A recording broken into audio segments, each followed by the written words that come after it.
जम्मू कश्मीर के पहलगाम में हाल ही में हुए आतंकी हमले के बाद भारत और पाकिस्तान के बीच बढ़ते तनाव का असर अब राजस्थान के जैसलमेर में भी देखने को मिल रहा है। ये गांव सीमा से सटा हुआ है।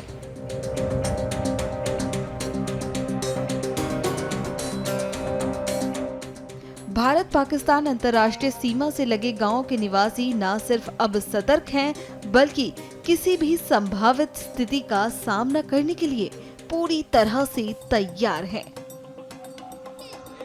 वहीं दूसरी ओर यहाँ रह रहे लोग पूरे जोश के साथ भारत माता की जय के भी नारे लगा रहे हैं।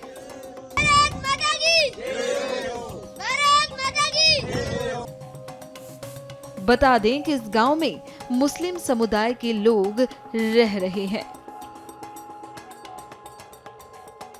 आखिरी गांव है समदे की डाणी लोंगेवाला से 6 किलोमीटर दूर है। बॉर्डर का आखिरी गांव है। यहाँ सब मुस्लिम कम्युनिटी रहती है और ये पूरा मुसलमान परिवार है और बॉर्डर का आखिरी गांव है। जिस तरह से पहलगाम में जी देखा आपने कि कैसे आतंकवादियों ने निहत्तों को मारा। हाँ, बहुत गलत हुआ, वो बहुत गलत हुआ। ऐसा नहीं करना चाहिए। उनका कोई कसूर नहीं था, वो दोषी लोग थे, घूमने के लिए आए थे। और बाकी तो देखो जो भी सरकार है वो लेगी एक्शन उनके खिलाफ। तो आपको क्या लगता है कि क्या करना चाहिए? क्योंकि नहीं, उनको मुंह तोड़ जवाब देना चाहिए। ऐसी गलत हरकतें नहीं करनी चाहिए। उनका कोई बेकसूर थे, लोग घूमने के लिए आए थे, उनका कोई लेना देना था नहीं किसी से। बाकी तो देखो जो सरकार को अच्छा लगेगा वो सरकार उनसे करेंगे जो भी करना होगा। अभी फिलहाल यहाँ पर तो शांति है, लेकिन जिस तरह से हालात बने हुए हैं। हाँ, यहाँ तो बिल्कुल शांति है, कोई ऐसी दिक्कत वाली बात है नहीं। हम और BSF आर्मी सब मिलजुल के रहते हैं, काफी सालों से रहते हैं। आज से नहीं, कम से कम 40-50 साल हो गए हमारे को यहाँ बसे हुए को। और ऐसी कोई दिक्कत नहीं, हमें तो कोई प्रॉब्लम नहीं है किसी से भी कुछ।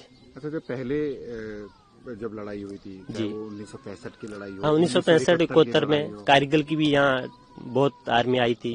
युद्ध होने का भी पूरा एक्शन था। उसके बाद में ऐसा कोई माहौल नहीं बना। हाँ, तो तब क्योंकि आखिरी गांव है बॉर्डर से, बॉर्डर आखिरी गांव है। हाँ, बिल्कुल नजदीक लगता है। यहाँ से 16 किलोमीटर दूर है बॉर्डर बस। तो फिर उस समय क्या हालात थे? क्या नहीं, आपके बताते होंगे परिवार वाले? बिल्कुल बताते हैं, हमारे बुजुर्ग लोग बताते हैं। जिस टाइम 71 की लड़ाई के टाइम हम यहीं थे और हमारे बुजुर्ग लोग यहीं रहते थे। आर्मी को पानी पिलाया और सब हमारे हम तन मन धन से इंडिया के साथ थे और आज भी साथ है, वतन के साथ है। यहाँ इस मिट्टी में पैदा हुए, इस मिट्टी में दफन होंगे, इसमें कोई दोहराव नहीं है। और अब बिल्कुल जो जवाब देना चाहे वो जवाब दे। हाँ, बिल्कुल बिल्कुल हम साथ हैं। हम इंडिया के साथ हैं, इंडिया में ये रहते हैं, हम इंडिया के साथ हैं। जो भी हुआ वो हम साथ हैं, इससे कोई अलग दोहराव वाली बात नहीं है। इस गांव में कितने लोग, अगर इसी गांव की बात की? इसी गांव में सर रहते हैं कम से कम 150-200 आदमी जी। 40 से 50 घर हैं। पूरा मुस्लिम कम्युनिटी? पूरा मुस्लिम कम्युनिटी, पूरा मुस्लिम कम्युनिटी। ये लोंगेवाला के पास में बिल्कुल बॉर्डर से सटीक गांव है। यहाँ पे कम से कम 30-40 घर हैं और हम यहाँ पे 50 साल से रह रहे हैं। तो ये सबसे आखिरी गांव से कहते हैं? जी, ये सबसे आखिरी गांव है।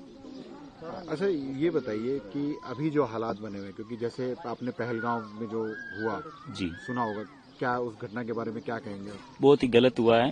टूरिस्ट पे अटैक करना बहुत ही गलत बात है और इस चीज का भारत उनको पाकिस्तान को मुंह तोड़ जवाब देगी। जो पाकिस्तान में ये आतंकवादी ऐसा हरकतें कर रहे हैं, ये चीजें नहीं करनी चाहिए और इस चीज का जवाब देंगे। अगर यहाँ पे भी कुछ ऐसा होता है तो हम अपने इंडियन आर्मी के साथ एकदम खड़े हैं मजबूती से। और इस गांव में ज्यादातर मुस्लिम कम्युनिटी है क्या? जी, बिल्कुल सभी मुस्लिम ही हैं, मुस्लिम कम्युनिटी है यहाँ पे। और क्योंकि ये बिल्कुल आखिरी गांव है, इसके बाद कोई गांव नहीं है, उसका थोड़े किलोमीटर दूर के बाद फिर बॉर्डर स्टार्ट हो जाता है।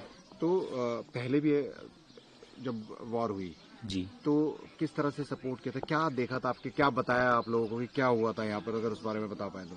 हमारे बुजुर्ग सर बताते हैं बॉर्डर में जैसे युद्ध हुआ था उस टाइम वैसे आर्मी की सपोर्ट की थी हमारे यहाँ वालों ने। जैसे पानी वगैरह जो भी होता है ऊँट पे ले जाना करना, ये चीज में हमारे यहाँ के लोगों ने बहुत सपोर्ट किया था आर्मी BSF को। तो अब भी अगर कुछ ऐसा होता है तो फिर आप लोग? तो हम एकदम बिल्कुल अपने मजबूती के आर्मी के साथ खड़े हैं, इंडियन आर्मी के साथ ही।